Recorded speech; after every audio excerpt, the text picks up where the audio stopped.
बिस्मिल्लाहिर्रहमानिर्रहीम। अस्सलाम नाज़रीन, मैं हूं मेज़बान कामरान एजाज। इस शो में मैं आपके लाइव फ़ोन कॉल देता हूं। अगर आपका भी इमिग्रेशन का मसला है, आप भी फ़ोन करके इस प्रोग्राम में हिस्सा ले सकते हैं। प्रोग्राम का नंबर अभी आपकी स्क्रीन के नीचे आ रहा है। 0203-475-1718 पर आप कॉल कर सकते हैं और उम्मीद है कि आपको ऐसी एडवाइस दी जाएगी जो आपके लिए फ़ायदेमंद साबित होगी। नाज़रीन, शुरू करते हैं इस वीक की अपडेट्स के साथ। दो तीन छोटी अपडेट्स थी जो मैं आपके साथ शेयर करना चाहता था। पहली तो है, जो होम ऑफिस ने अपनी पॉलिसी को अपडेट किया है ह्यूमन ट्रैफिकिंग के मुतालिक। 30 जनवरी को इन्होंने अपडेट की ये पॉलिसी और थोड़ी सी आप कह लें इन्होंने स्ट्रिक्ट कर दी है। अब जो बहन भाई ये प्रोग्राम देख रहे हैं और सोच रहे होंगे कि ये रूल है क्या और किस तरह हम इस रूट का फ़ायदा उठा सकते हैं, ये दरअसल होता है कि अगर आपको इस कंट्री में ट्रैफिक किया गया है या अगर आपको यहाँ काम करवाया गया है आपके मर्ज़ी के बगैर, सो आपको फोर्स किया गया है, जिसको कहते हैं स्लेवरी, आप एप्लीकेशन सबमिट करते हैं अंडर ह्यूमन ट्रैफिकिंग। जो फर्स्ट स्टेप जो होता है वो है कि आपका जो केस है वो रेफ़र किया जाता है टू द NRM और वो फिर आपका इंटरव्यू लेते हैं, आपसे मज़ीद सवाल पूछते हैं कि आपके साथ क्या क्या हुआ है, आप सब कुछ एक्सप्लेन करते हैं और फिर आपको वो एक डिसीजन देते हैं जिसको वो कहते हैं रीज़नेबल ग्राउंड्स डिसीजन। सो ये पहले इंटरव्यू के बाद आपको ये डिसीजन देते हैं, रीज़नेबल ग्राउंड डिसीजन, जहाँ ये कहते हैं कि ठीक है, हमें लगता है कि आपके साथ ये ट्रैफिकिंग या स्लेवरी हुई है। उसके बाद जो NRM है, ये जो इदारा है इंडिपेंडेंट होम ऑफिस से, ये आपसे रिक्वेस्ट करते हैं कि और डॉक्यूमेंट्स हमें भेजें जिससे आप साबित कर सकें कि आपके साथ क्या क्या हुआ है। फिर उसके बाद दोबारा NRM एक और फैसला करती है जहां वो कह देती है कि आपके साथ स्लेवरी हुई है या नहीं हुई। अगर वो कहती है कि हुई है, फिर वो एक आपको कंक्लूसिव डिसीजन देते हैं कि हम कह सकते हैं दावे के साथ कि आपके साथ ये हुआ है। और जब आपको ये कंक्लूसिव ग्राउंड डिसीजन मिल जाती है, आपका जो केस है ये है होम ऑफिस के पास रेफर हो जाता है। और यहाँ होम ऑफिस तीन सर्कमस्टांसिस में, जो नई पॉलिसी जो होम ऑफिस ने अनाउंस की है, तीन सर्कमस्टांसिस में आपको लिमिटेड लीव देती है। और पहली जो है कि अगर आपको मेंटल हेल्थ इश्यूज हुए हैं, जो ट्रोमा, जो स्लेवरी आपके साथ हुई है या जो आपके साथ ये वाकयात हुए हैं उसकी वजह से आपको मेंटल हेल्थ इश्यूज हो गए, इस बेस पर वो आपको टेम्परी वीज़ा दे सकती है। दूसरी जो रीज़न है जो होम ऑफिस आपको वीज़ा देती है वो है कि अगर आप कॉम्पनसेशन क्लेम करना चाहते हैं और अगर आपकी ज़रूरत यहाँ यूके में है लाजमन, फिर आपको वो टेम्परी वीज़ा दे देते हैं। और जो तीसरी रीज़न है जो होम ऑफिस आपको वीज़ा दे देती है कि अगर आप कोई पब्लिक अथॉरिटी को मदद कर रही है इनके इन्वेस्टिगेशन में, फिर वो आपको वीज़ा दे देती है। सो फॉर एग्जांपल अगर आप पुलिस की मदद कर रहे हैं उनकी इन्वेस्टिगेशन में, फिर आपको होम ऑफिस वीज़ा दे देगी। ये एक टेम्परी वीज़ा होता है। सो फॉर एग्जांपल ये साल का हो सकता है, 1.5 साल का हो सकता है, 2.5 साल का भी हो सकता है, उससे ज़्यादा भी हो सकता है। फॉर एग्जांपल एक्सटेंशन भी दे सकते हैं, लेकिन इससे आपको इंडेफिनिट नहीं मिलता। ईच ओकेजन वो आपके एप्लीकेशन को असेस करते रहते हैं कि आपको अभी ज़रूरत है वीज़े की या नहीं। अब जो नई पॉलिसी होम ऑफिस ने इशू की है, इसको उन्होंने क्या कर दिया है कि 3 क्राइटेरियाज पर वो आपको दे रहे हैं वीज़ा।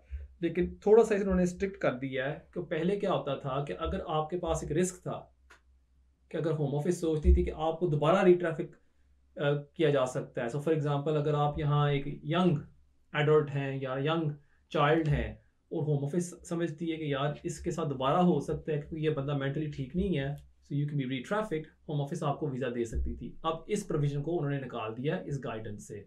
सो अगर आपका ह्यूमन ट्रैफिकिंग केस अभी होम ऑफिस में मौजूद है, इस गाइडेंस को ज़रूर पढ़िएगा, अपने सिस्टर को भी बताइएगा, इसका हवाला देकर वो आपका केस तैयार करे। सो उम्मीद है कि इससे आपको फ़ायदा होगा।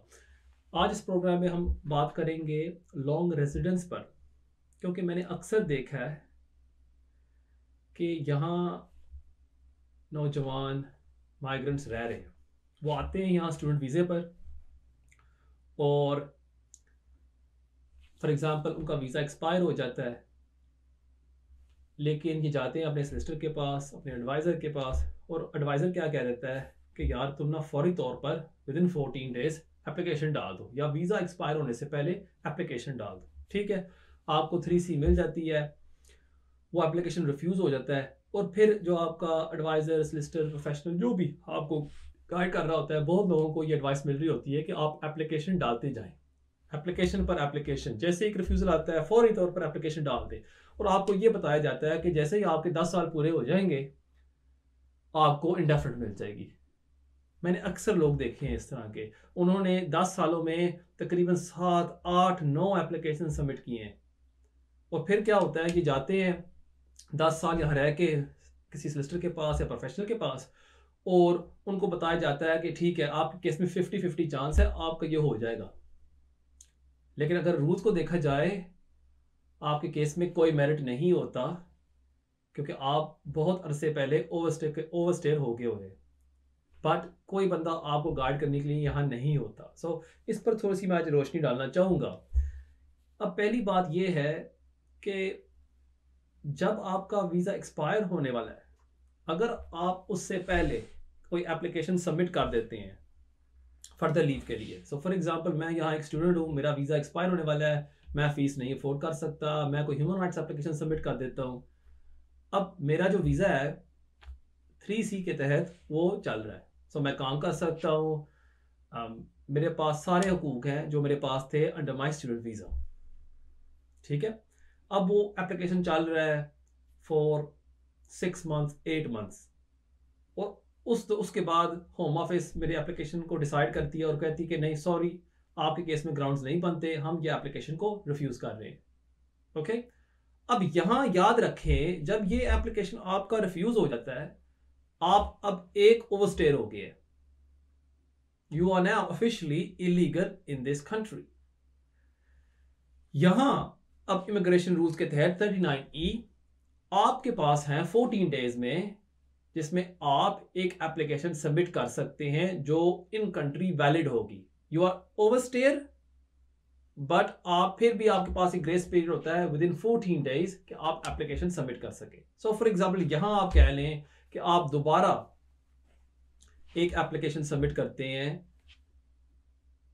For human rights, so with in आपका एप्लीकेशन पे जो पहला एप्लीकेशन था ह्यूमन राइट्स का वो रिफ्यूज हो गया, और 12वें दिन में आपने दोबारा एक नई second human rights application submit कर दी। ठीक है ना,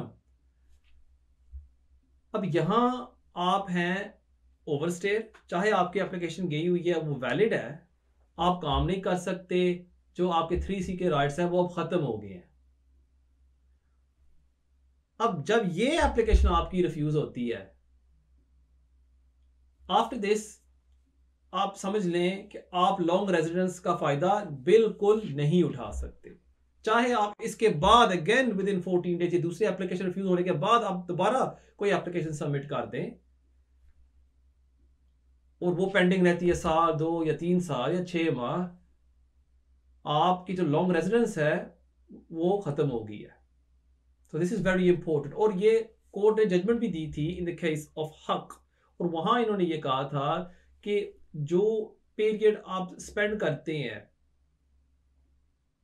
अंडर 39E और आपकी एप्लीकेशन बाद में ग्रांट हो जाती है, वो जो टाइम पीरियड आपने गुजारा था अंडर 39E वो आपके लॉन्ग रेजिडेंस पीरियड में कंटिन्यू कैरी ऑन होता है, और वो आप काउंट कर सकते हैं। सो फॉर एग्जांपल मैं एक स्टूडेंट था, यहाँ आया और मेरी जो एप्लीकेशन थी स्टूडेंट एक्सटेंशन के लिए वो रिफ्यूज हो गई, मेरा वीज़ा सब्सिक्वेंटली एक्सपायर हो गया। अब विद इन 14 डेज मैंने दोबारा स्टूडेंट वीज़े की एप्लीकेशन सबमिट कर दी, वो 1 साल पेंडिंग रही, 1 साल बाद होम ऑफिस ने मुझे स्टूडेंट वीज़ा दोबारा ग्रांट कर दिया। अब जो वो 1 साल टाइम पीरियड था हक के तहत ये वैलिड था, क्योंकि होम ऑफिस क्या कर रही थी, वो कह रही थी कि नहीं, जो टाइम पीरियड आपने 1 साल 39E के तहत गुजारा है, जहां आपके पास वीज़ा नहीं था, जहां आपने एप्लीकेशन 14 डेज के ग्रेस पीरियड में स्पेंड की थी, हम उस पीरियड को नहीं मानते। But in the case of हक जजेस ने कहा था कि अगर आपका एप्लीकेशन सब्सिक्वेंटली ग्रांट हो जाता है, that period is lawful. So nice and clear. ठीक है, फिर हम आते हैं to the case of Afzal. जो मेरे ख्याल में पिछले साल इन्होंने जजमेंट दी थी।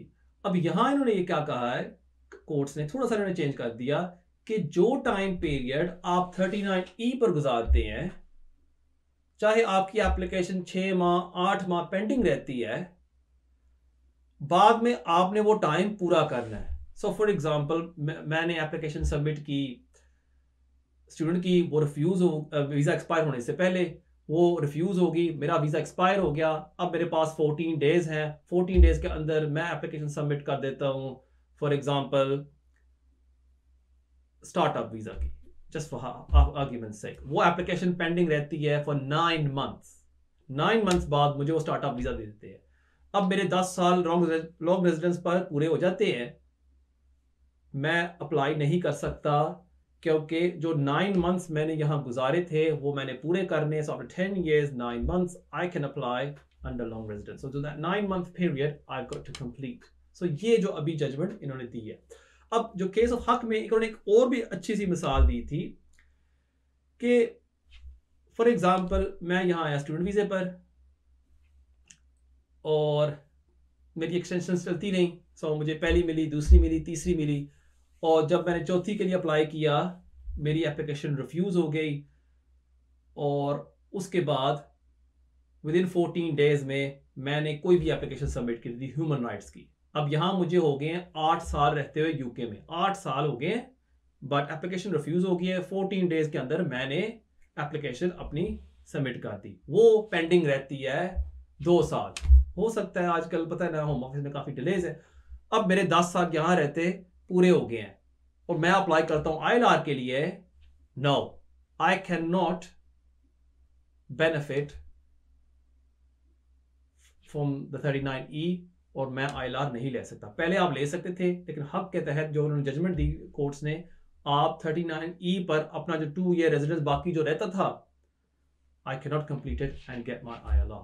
सो मेन चीज आज मैं आपको सबको समझाना ये चाहता हूं कि अगर आपका वीजा एक्सपायर हो गया है, एप्लीकेशन पर एप्लीकेशन आप प्लीज ना सबमिट करें अनलेस उसमें मेरिट है। क्योंकि मुझे हैरत पहले होती थी, मैं जो क्लाइंट्स मिलते थे और वो कहते थे यार मैंने तो 7-8 एप्लीकेशन सबमिट की हैं, मेरे तो 10 साल पूरे हो गए, मुझे तो ILR मिलना चाहिए। और मैं कहता था नहीं, वो मानते नहीं थे। वो कहते नहीं यार, मेरे सोलिसिटर ने मुझे बताया, मेरे एडवाइजर ने मुझे बताया है। और बाद में मुझे पता लगा कि बहुत लोगों को इस तरह की गलत एडवाइस मिलती रहती है कि नहीं, आप बस एप्लीकेशन सबमिट कर दें, कोई बात नहीं है, इंशाल्लाह 10 साल यहाँ रहते हुए आपके पूरे हो जाएंगे, you will get ILR। It's not the case. So it's very important, rules के मुताबिक आप एप्लीकेशन सबमिट करें और मेरिट्स के बेस के ऊपर। Okay, so this is a very important piece of information जो मैंने आपके साथ शेयर की है। नाज़रीन, बेशुमार कॉलर्स वेट कर रहे हैं, देखते हैं हमारे आज पहले कॉलर कौन है। हेलो, यू लाइव ऑन है। हेलो। वालेकुम सलाम। कमरान भाई, क्या हाल है? ठीक है आप? जी मैं ठीक ठाक हूँ मेरे भाई, आप सुनाए, ठीक ठाक है? अल्हम्दुलिल्लाह, आपका प्रोग्राम माशाल्लाह बहुत अच्छा जा रहा है। तो थैंक यू सो मच। एक क्विक क्वेश्चन आपसे पूछना था। जी मेरी जो वाइफ है वो 2013 में Tier 5 पे, means it was a charity work visa, उस पे आई थी यूके में। ठीक है। 2014 में हमारी शादी हो गई है और फिर हमने उसके वीजे को स्विच कर दिया स्पाउस में। ठीक है। और फिर वो 2.5 ईयर चलता रहा। 2.5 ईयर के बाद मैंने एप्लीकेशन जब उसकी रिन्यू के लिए भेजी, तो उन्होंने मेरे अकाउंटेंट पे कुछ एतराज लगा के उस एप्लीकेशन को मीन 10 ईयर रूट पे डाल दिया। मीन हमारे वीजे को 10 ईयर रूट पे ठीक डाल है। दिया। ठीक है। तो अभी तो उसकी एक्सटेंशन चल रही है, मीन फाइन। तो मेरा सवाल ये था कि अभी उसके 10 साल पूरे हो जाएंगे 23 में, तो या क्या हम उसके लिए इंडेफिनेट अप्लाई कर सकते हैं या नहीं कर सकते? That's what I asking. ठीक है, मैं देता हूँ आपके सवाल का जवाब। बहुत शुक्रिया आपके कॉल का।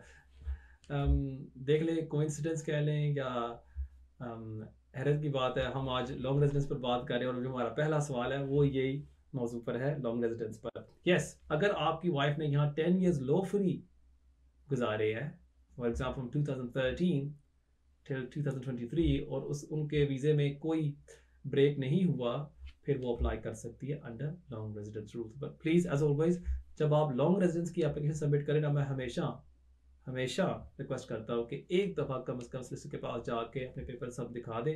वो चेक कर सकता है कि आपके लीव में कोई ब्रेक तो नहीं है, क्योंकि जो होम ऑफिस की फ़ीस होती है मेरे ख्याल में ILR की £2300 होती है, और अगर वो एप्लीकेशन को रिफ्यूज़ कर दे या अगर वो समझे कि आप ILR के हकदार नहीं बनते, जो फ़ीस होती है £2387, वो फिर आपको रिफ़ंड नहीं करते और आपको फिर वो IHS भी भरना पड़ता है फर्दर लीव के लिए। सो इट्स वेरी इंपॉर्टेंट, उससे पहले पैसे बचाने के लिए आप एक दफ़ा कम से कम सोलिसिटर से मिल लें। थैंक यू वेरी मच फेको। नाजरीन, देखते हैं हमारे अगले कॉलर कौन है। Hello, you live on air. Hello, लगता है लाइन ड्रॉप हो गई है। Let's go to the next call. Hello, you live on air. Hello, अस्सलाम वालेकुम। वालेकुम सलाम। कमरान भाई बात कर रहे हैं? जी कामरान भाई बात कर रहे हैं जी, फरमाइए मेरे भाई। कमरान भाई, मेरे ना 2 सवाल है आपसे। पहले जी तो बहुत शुक्रिया आपका, माशाल्लाह बहुत अच्छी मालूमात आप दे रहे हैं। Thank you. और सर सवाल मेरा ये है कि कमरान भाई, मैंने 2019 में इंग्लैंड आया था ना मैं। 2019 में और आप यहाँ आए थे? सॉरी, कौन से वीज़े पर? सर मैं आया था एज अ विजिटर ना। ठीक है। तो फिर क्या हुआ कि सर मैं काम कर रहा था उस टाइम, वीजा लीगल था ना मेरा, सॉरी वीजा था मेरा उस टाइम। 6 माह का, तो राइट? जी मैं काम करता पकड़ी गया था ना। ठीक है। तो फिर ये हुआ कि होम ऑफिस में पकड़ लिया, फिर मैं डिटेंशन सेंटर में रहा। तो उसके बाद मुझे क्या नाम है, उन्होंने रिलीज कर दिया ना, मैंने असाइलम क्लेम किया था। ठीक है। तो सर ये कि 2019 में मैंने एप्लीकेशन सबमिट की थी अपनी असाइलम की भी। वो छोटा इंटरव्यू हुआ था जब मैं लंदन गया था, उन्होंने मुझे कार्ड इशू किया था जो ठीक है। ARC जो है। जी। उसके 1 साल बाद सर मुझे फिर मैंने काम के लिए परमिशन अप्लाई की थी, वो कार्ड मेरा आ गया। सर वो भी अभी एक्सपायर होने वाला है, तकरीबन अप्रैल में एक्सपायर हो जाना ना। ठीक है। लेकिन मुझे कोई होम ऑफिस की तरफ से 2019 से लेकर भी देखिए 2022 शुरू हो गया, सॉरी 23 स्टार्ट हो गया। ठीक है। अच्छा, मुझे ये बात बताएं मेरे भाई कि छोटा इंटरव्यू तो आपका हो गया, जो बड़ा इंटरव्यू, मेन इंटरव्यू, वो उन्होंने किया है अभी या नहीं किया? सर कोई नहीं, मुझे कांटेक्ट ही नहीं किया उन्होंने बिल्कुल। मेरा सोलिसिटर है लेकिन वो कह रहा है अभी कोई रिप्लाई नहीं आया तुम्हारा होम ऑफिस। और उसने चेस अप किया होम ऑफिस को? जी केस नहीं किया, उसने कुछ नहीं किया सर। वो कहता है कि अभी ना करो, हो सकता है रिफ्यूज हो जाएगी। मैं उससे कह रहा हूँ, मैं थोड़ा सा खुद भी डर रहा हूँ, वो कह रहा है रिफ्यूजल बहुत आ रहे हैं। नहीं देखें, रिफ्यूज़ल आज भी आ रहे हैं, साल पहले भी आ रहे थे, 2 साल पहले भी आ रहे थे, 3 साल पहले भी आ रहे थे, लेकिन इस दौरान लोगों के वीज़े लग भी रहे थे। सो अब ये डिपेंड करता है ना कि अगर आपके केस में मेरिट है और जो आपकी जो स्टोरी है वो दुरुस्त है, फिर तो आपके केस में चांस तो है ना। लेकिन अगर आपको अब 19 की 22 4 साल हो गए हैं, 4 साल आप वेट कर रहे हैं, ये तो बहुत ज़्यादा टाइम है ना। अब तो आप अपने साथ ज्यादती कर रहे हैं ना। मैं खुद सर इसी से मैंने बोला भी है कि उसे को रिमाइंडर भेजो या कांटेक्ट करो कि बहुत ज्यादा टाइम हो गया। तो मेरा वो भी ARC भी एक्सपायर होने वाला है। नहीं, जहां तक आपका ARC कार्ड है ना, वो तो आप सिस्टर के थ्रू रिन्यू करवा सकते हैं बड़ी आसानी के साथ। लेकिन वो फायदा नहीं है ना सर, मतलब कि आज अगर हो जाए रिफ्यूज और साल बाद अगर रिफ्यूज हो तो क्या फायदा? नहीं, रिफ्यूज ही होना। जो ARC कार्ड है उससे तो फॉर एग्जांपल आप केयर होम में तो काम कर सकते हैं ना, जो शॉर्टेज ऑक्यूपेशन लिस्ट पर है। सो उसको तो आप रिन्यू करवा लें, ठीक है ना। और जहां कब होना है वो कहते हैं अभी नहीं हुआ वो मेडिकल वाला भी। नहीं, वो है उसमें, नहीं उसमें है शॉर्टेज ऑक्यूपेशन लिस्ट में, पोटेंशियली आप कर सकते हैं, उसका फायदा आप उठा सकते हैं, ठीक है ना। बहुत शुक्रिया आपके कॉल का। देखिए, जो जहाँ तक आपका वो कार्ड है वो आप रिन्यू करवा सकते हैं। अभी आपको हो गए 4 साल वेट करते, इट्स टू लॉन्ग। अब आपको होम ऑफिस पर प्रेशर डालना चाहिए, सिस्टर के थ्रू आप उनको लिखें कि देखें 4 साल हो गए हैं, मैं वेट करता जा रहा हूँ, आपने कोई फैसला नहीं दिया, आपने मुझे कोई अपडेट नहीं दी, प्लीज़ अब मुझे बुलाएं फॉर एन इंटरव्यू, कि ताकि मैं अपना इंटरव्यू दे सकूं और मेरा केस आगे प्रोसेस हो। सो वेरी इंपॉर्टेंट, आप इसको आगे बढ़ाएं। वर्स्ट क्या होगा, रिफ्यूज़ हो जाएगा। अगर रिफ्यूज़ हो भी जाएगा, आपको अपील राइट दे देंगे, सो अपील भी साल चलती रहेगी। सो इसलिए डरे मत, हिम्मत करें थोड़ी सी। अपनी जो एविडेंस है 4 सालों में आपने तैयार कर ली होगी, उसको सारी दोबारा चेक करें। वो जो आपकी कहानी थी, जो आपने स्क्रीन इंटरव्यू में दी थी, जो आपने अभी बतानी है होम ऑफिस को, मेक श्योर करें कि आपके पास वो एविडेंस है जहां आप साबित कर सकते हैं आपकी जान को खतरा है, और वो इंटरव्यू जाके आप दें। उसके बाद इंशाल्लाह उम्मीद है कि आपको वीज़ा दे देते हैं। अगर नहीं भी देते, वेरी स्ट्रॉन्ग चांस, क्योंकि आप एक पाकिस्तानी नेशनल हैं, आपको अपील राइट दे देंगे। सो पुश द केस फॉरवर्ड। बहुत शुक्रिया आपके कॉल का।